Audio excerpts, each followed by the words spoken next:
It may look like she's talking to you, it may look like she's interacting with you, but in reality, she's talking to a memory of you. If she feels you're controlling, or you're manipulative, or you're selfish, or that you're never going to change, once that image sets into her brain, she will see that even when it's not true.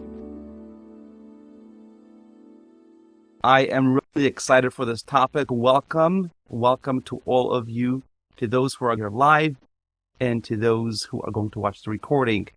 If you're new to this group, you're in for a special treat. And the truth is, even if you've been here for a while, what we're going to do tonight is really special because very often we've spoken about marriage cancer, what it is, what it looks like. Tonight, we're actually going to go behind the scenes, and I'm going to reveal to you some of the fundamental principles that I use when I'm working directly with my clients to turn around their marriage, to heal marriage cancer.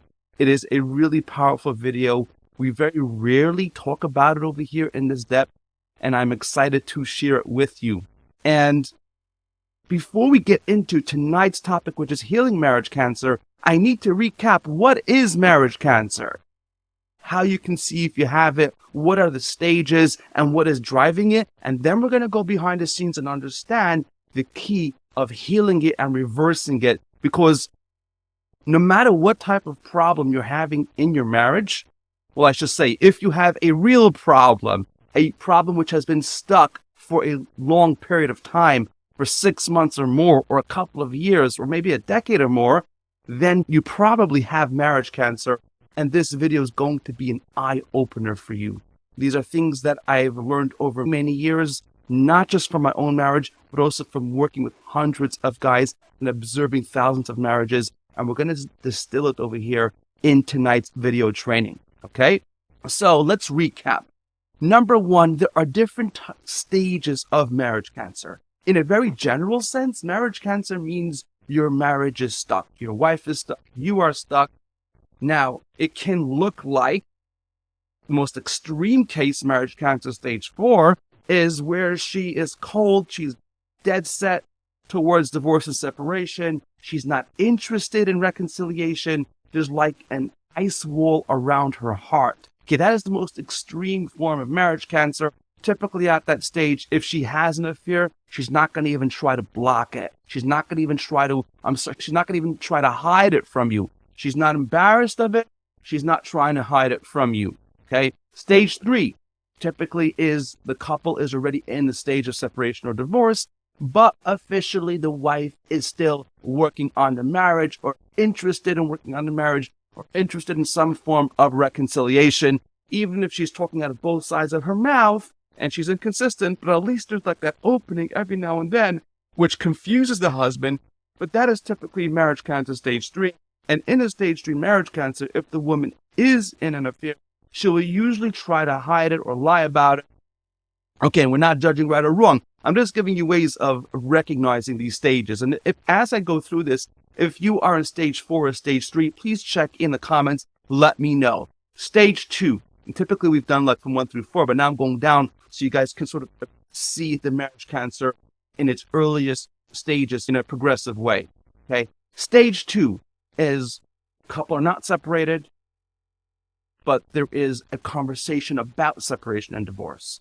Whatever that separation might look like. It might be trial separation, in-house separation, giving her space, no contact, whatever that plan or conversation or negotiation going on, there is a real conversation about potential divorce or separation, but the separation has not started yet.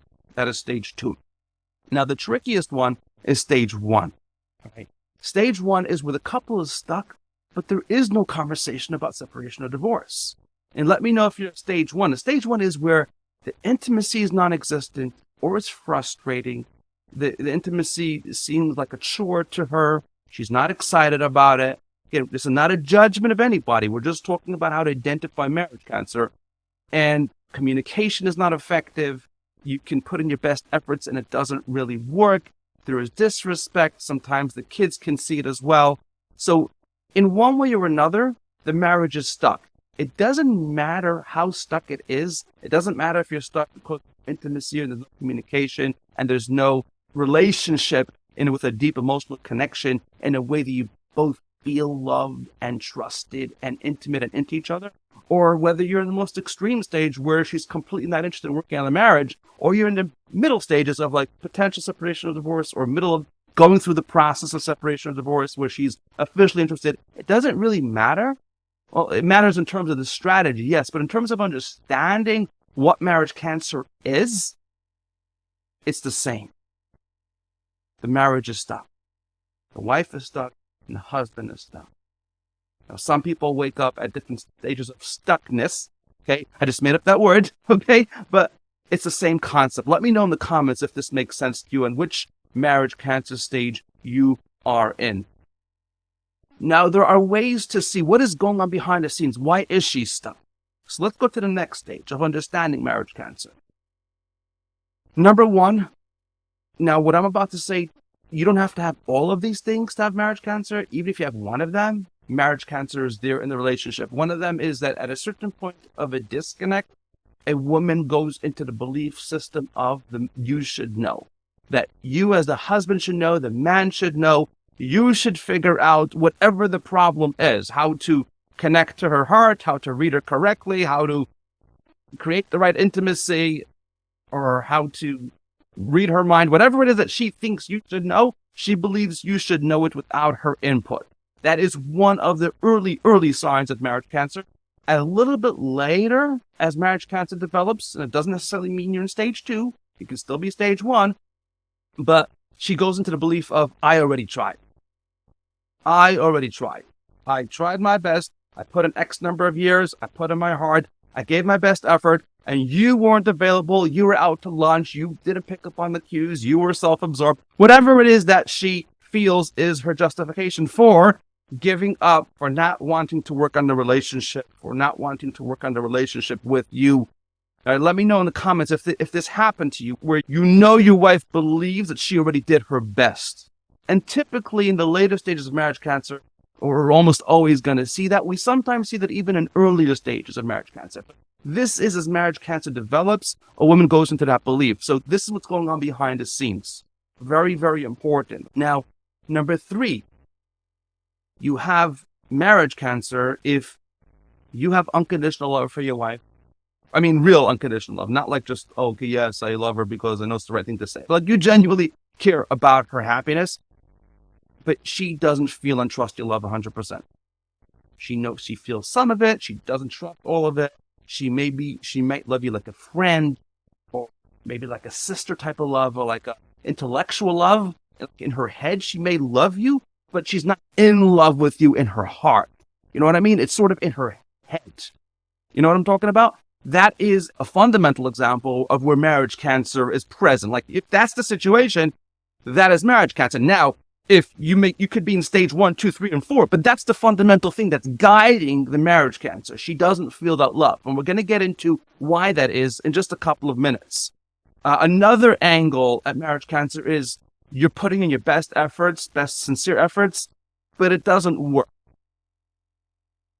Or it backfires. In some cases, you can actually be putting in effort and she's using it against you. She's actually telling you that the work you're doing is actually a result of desperation, or you're controlling, or you're manipulative. So she's actually using the good things you're doing for the relationship as evidence of you not being the husband you should be.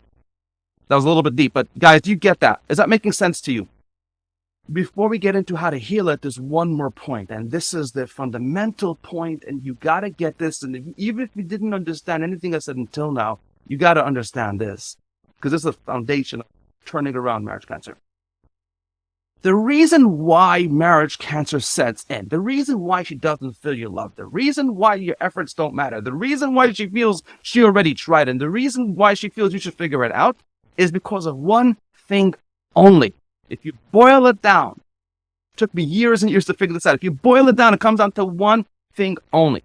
And that is, she has an image of you stuck in her head. All right? There's a picture of you stuck in her head. That picture has accumulated over time. Over time. In her brain. She sees you a certain way. And she is no longer really talking to you. It may look like she's talking to you. It may look like she's interacting with you, but in reality, she's talking to a memory of you. And a lot of guys have a hard time understanding what this is. But if you look back at your conversations and their interactions and the amount of times she's stuck and the amount of times she asks you to do something and you do it and it still doesn't improve the relationship, it still doesn't seem to please her or make her happy, it still doesn't seem to bring your hearts together closer, you will see, if you use this paradigm, you'll realize she's actually talking to a memory of you. She's actually stuck in the past.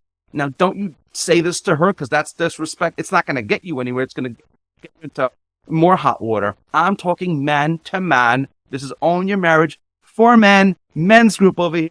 I'm telling it to you the way it is. If you have marriage cancer, she's talking to memory. All right? That is a fundamental principle. Now, if you don't have marriage cancer, you just have arguments and miscommunications, which happen in a regular marriage, the regular ups and downs, then you don't necessarily have marriage cancer, but over time, your marriage should be getting better. That is one of the fundamental principles. If you have marriage cancer or not, in other words, how to identify if you have marriage cancer or not. If you have misunderstandings in your relationship or frustrations, over time, the relationship should be getting better if you don't have marriage cancer because you now know each other better. You know each other's needs. You know each other's insights. You know how to please each other. You know how to understand each other and respect each other. In a marriage cancer situation, over any significant period of time, you look back at the last 2, 3, 5, 10 years, you'll see the marriage progressively has been getting worse over time, not better. That is a fundamental way of knowing if you have marriage cancer or not. A very simple way, really. It's not complicated.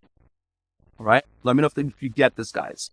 So now, the question is, and tonight's topic to go deep on is, what is image? And we talk about this image a lot, but what is it? How do you have a sense of what that image is? And essentially, in simple English, what you really need to do is read her mind, right? How else are you going to see the image she had? How do you do that? What does it mean to read her mind? Where do you start? Is it even possible? And it is, and I'm going to share with you tonight the inside strategy that I have used with my clients. Now, we do this over a period of, it takes sometimes weeks and months to unlock all the details, but I'm going to give you the fundamental principles so you can wrap your head around it. And let's get right into it. So it starts really with a story, right? They say it's a true story and it happened in the 12th century where there was a debate between two philosophers. One philosopher was called Hakim and the other philosopher was called Maimonides. It's a name you may have heard. There's a hospital named after Maimonides. And Hakim said, I know how to train cats how to be waiters. I can train them how to serve and stand and deliver. No, just be a waiter and function as a servant or whatever they called him in the 12th century. They may have not called him a waiter, but you know what I mean. And Maimonides said it's not possible. He said it is categorically impossible. You cannot train a cat how to be a waiter. Only a human being can be a waiter, period. Hakim says, you want to bet? I'll bet you in front of the whole royal court at the time. It was the Caliph of Egypt. That's where they lived. And at the time, Egypt was the superpower. So the day comes, they set a day for the tournament. Hakim has indeed trained these cats. They come into the dining hall in front of the royal court. Caliph and his advisors and his entourage is watching. And they start serving a royal banquet. It's very impressive. Everybody's clapping. Everybody's impressed. And at the same time, everybody's wondering, what in the world is Maimonides going to say or do? You know, he lost face in front of everyone because he said it's not possible. And Maimonides waited closer to the end of the meal when people were just in awe of these cats and they're ready to bring in dessert, which at that point, nobody was looking at Maimonides anymore. And he opened up his robe and he took out he had a little box. And in the box, he had a little mouse. He opens up the box. The mouse jumps out and it runs across the dining floor. All right, as the cats are bringing in their dessert. And the cats look at the mouse. And if they were, if I could imagine what they were thinking, they probably looked at themselves and said, oh my God, we're not really waiters. We're really cats.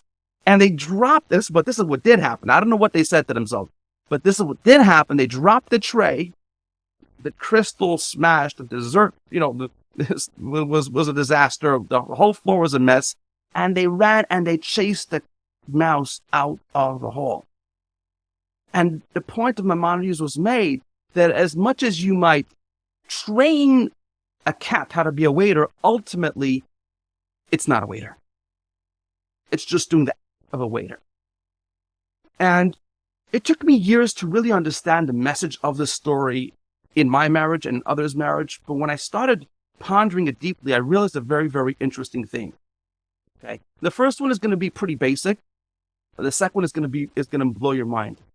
The first thing is obviously, what's the first message, guys? Let me know in the comments. What's the first theme? If you had to take a guess at what message you can get from this story for your marriage, what would it be? I'll give you guys 15 seconds. What is the message you get from the story? What do you understand from the story when it comes to interacting in your marriage, serving your wife? The first fundamental principle is, if you're faking, eventually your true colors are going to come out. So you may go through the mode and the act of being a good husband. So you may do the act, or in our case, let's act like the cat. But if you don't truly internalize and understand how to process what's going on, how to interpret it correctly, what to do, what not to do, it's sooner or later you're going to give up and you're going to chase the mouse. Like, figuratively speaking, chasing the mouse means you give up. You say something or do something which is outrageous, which is explosive, which makes her feel like everything else you did was just an act. It could show up in 20 different ways. I'm not going to get into the details there, but you know what I mean when I say you do something major, significant, outrageous or insulting or disrespectful or angry, which makes her feel like everything else was an act. All right? That's the first basic principle, but that's not really the real truth of the full impact of this cat concept. And I'm going to share it with you right now. And this is when I use this standard, this was the moment where my marriage took off. And then subsequently, when I used it with my clients and students, it was the same thing for them, where their relationship just improved phenomenally, having had this information. So I'm going to ask you guys a question. When was the real damage that happened? In the case of the cat acting like a waiter, when was the real damage? When the cat chased the mouse? The real problem, I'm not going to keep you guys in suspense, because I want to cover as much as possible over here, but the real problem was actually happening while the cat was serving. Like, whoever decided that the cat should be allowed to carry trays with glass, the mistake was then. Yes, they actually chased the mouse maybe 45 minutes later at the end of the meal, at the end of the event, at the end of the show. But that's not where the real mistake happened. Are you guys getting this? The real mistake happened when Hakeem decided that the cat could be a waiter, that it could act like a waiter, even though the act held up for a period of time. But behind that, it was just it was fake. And everybody knew it was fake. That's why it was so interesting. Right? Everybody watching this knew it was fake. But it was fascinating to see a cat acting as a waiter. So of course it's interesting to see, but they knew it wasn't real. They knew that the cat really didn't understand service. The cat didn't appreciate what it was doing. It was just trained, and the moment something jumped out, it reverted to its animal behavior, because it never changed. The animal instincts never really changed. Are you guys getting this? This is deep. I'm telling you, this is deep. And it takes, when I'm working with guys directly, it takes months to unlock the specifics of what this means for your marriage and how to navigate your marriage. And I'll talk about that soon. And for the guys who are interested in exploring how to apply it to your marriage, I'll show you how to reach out to us so you can have a conversation about it. But the fundamental principle over here is, here's a very powerful takeaway. The real damage happening to your marriage when you have marriage cancer is not when you give up. It's not when you have that explosion. It's not when a major conflict happens between you and your wife. It's actually happening while you're serving, while you're acting like a cat. And I'll explain what that means soon. It's happening while you're delivering, while you think you're doing something good and loving and kind to her. That's where the real damage is happening, because in her mind, I'll put it this way. I'm going to try to simplify it. All right. The biggest damage is happening to your marriage when the husband thinks he's being a waiter, he's being a lover, he's being a giver, he's serving her, while the wife is thinking, and when I say thinking cat, she's not thinking those words. She's never heard of this story, and she would think you're a moron if you explain this to her. I'm explaining to you emotionally what's going on inside of her when you have real marriage cancer. That is what's going on. I'm going to break it down for you, right? When you think you're loving and giving, and she thinks you're a cat, that actually makes things worse, because if you think about it, an interesting thing, the word cat and the word act are the same exact letters, right? A-C-T, act, and C-A-T, cat. It's the same thing. If she thinks it's an act, it makes your effort look worse. I'll give you an example. What does it mean, cat picture? One example could be if the wife has a picture of you being an angry person. If that picture has accumulated over time in her brain that you're an angry person, or that you're desperate to reconnect, you're desperate to save the marriage, you're desperate for her attention, you're desperate for validation and approval. If she has that in her head, the more effort you do, the more you're going to look desperate, the more you may even look angry, even when you're not. This is very powerful. She will think you're angry even if you're not, just because of something which accumulated in her brain from early interactions. So if she thinks, for example, the image of the cat might be, for some cases, and there are hundreds of images. I'm giving you a couple of the basic ones which are pretty common, that she thinks that you're controlling. Are you guys with me? Do you relate to any of this? If she feels you're controlling, or you're manipulative, or you're selfish, or that you're never going to change, once that image sets into her brain, she will see that even when it's not true, which is what I was saying. She's talking to a memory of you. So the image may have built up from true experiences. Some of it may have not built up from true experiences. Usually the image of the cat built up in the wife's mind is based on some true experiences. She will see that even if it's not true. And if you ignore it, pay attention carefully. What's the mistake of the cat? This is deep. This is very, very deep. Pay attention carefully. The mistake of the cat is that it is doing the act, but it has no inner awareness of what it's doing. Similarly, if you're just doing the acts in the marriage, but you don't really understand the inner reality that she is interpreting from you, she's feeling, for example, if you have resentment, you might make believe you don't have resentment against her, but I can guarantee you she feels it, right? So that is an inner cat energy. That is very real. It's very deep. It has a very real effect. If you make believe it's not there, you just go through the act of loving and giving and serving and helping around the house and make believe you're a good husband, she actually sees that act. She feels that in an emotional way. She may not be able to describe it to you the way I'm describing it to you, but on an emotional level, she does feel it. And like I said, once she locks onto it, she will see it even if it's not true. So like I said, when she feels you're desperate or when she feels you're controlling or manipulative, that will set in. This is very, very, very powerful. And this is 3% that ruins the effort of everything else. You may have heard me talk many times in other trainings that there's only, in any interaction and communication between husband and wife, there's 3% that matters most. This is a 3%. The image that she has of you controls everything else. If she sees you as a cat, it will block everything else. It will be seen as an act. And this is why, I'm going to tie it together for you. This is why she doesn't feel your love. Because you wouldn't feel love or appreciation towards a cat. Because you know the cat doesn't get it. You know the cat is just acting. So if the cat is acting and serving you food in a restaurant, you're not going to really appreciate it. It may be cute, but you don't appreciate it. You don't feel the care or the thought of service because you know it's just an act. So similarly, if she sees you doing things, but in her mind she sees the cat, that blocks her from feeling love. That's where unconditional love gets blocked, a fundamental area. Okay? And one of the mistakes guys make is that they say, they look back and they say, oh yeah, you know where this picture came, it came from, and then they list some major events in their marriage. Oh, something major, something significant, a big blow up, something really stupid the guy said, or something really insulting, really hurtful. It's not true. That's not true.